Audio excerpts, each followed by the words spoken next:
சிவவாக்கியர் போன்ற சித்தர்கள்லாம் வந்து இதை வந்து உயிர்கொல்லி வித்தைன்னே சொல்லுவாங்க. அது எனக்கு தங்கம் செய்ய தெரியும் அப்படின்னு உங்ககிட்ட சொன்னனாலுமே நீங்கள் என்னை வந்து மிரட்ட ஆரம்பிச்சிடலாம், கொல்ல ஆரம்பிச்சிடலாம், மிரட்டி அதை அந்த ஃபார்முலா கேட்க ஆரம்பிச்சிடலாம்.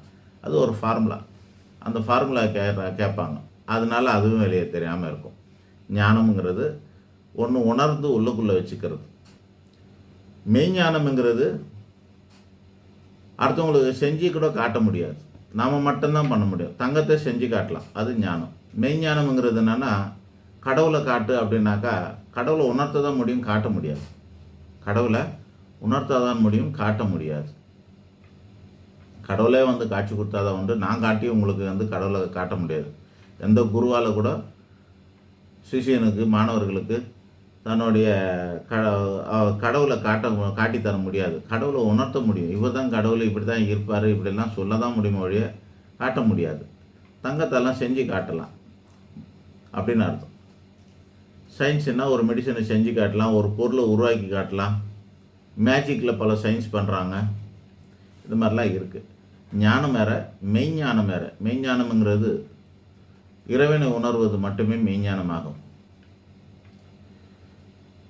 அப்புறம் மாயைன்னு ஒன்று சொன்னாங்க. மாயினா என்னன்னா இதுக்கெல்லாம் ஆப்போசிட்.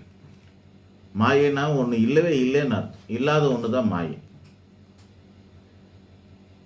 நிலையற்றது நிலையானதுன்னு ரெண்டு பொருள் இருக்கிற மாதிரி நிலையற்றதெல்லாம் மாயைன்னு சொல்கிறாங்களே, அது தப்பு.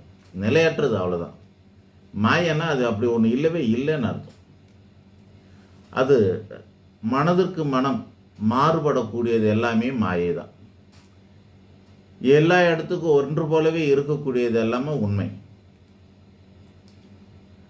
மனதுக்கு மனம் மாறக்கூடியது அனைத்தும் மாயை. எனக்கு வந்து ஒன்று பார்த்தா பிடிக்குது, இந்த செடி எவ்வளோ அழகாக இருக்குதுன்னு சொல்லும். இன்னொரு ஆள் பார்த்துட்டு அந்த செடி என்ன அழகாக இருக்குது, இதை போய் அழகாக இருக்கான்னு சொல்லணும். மாறுபடுது.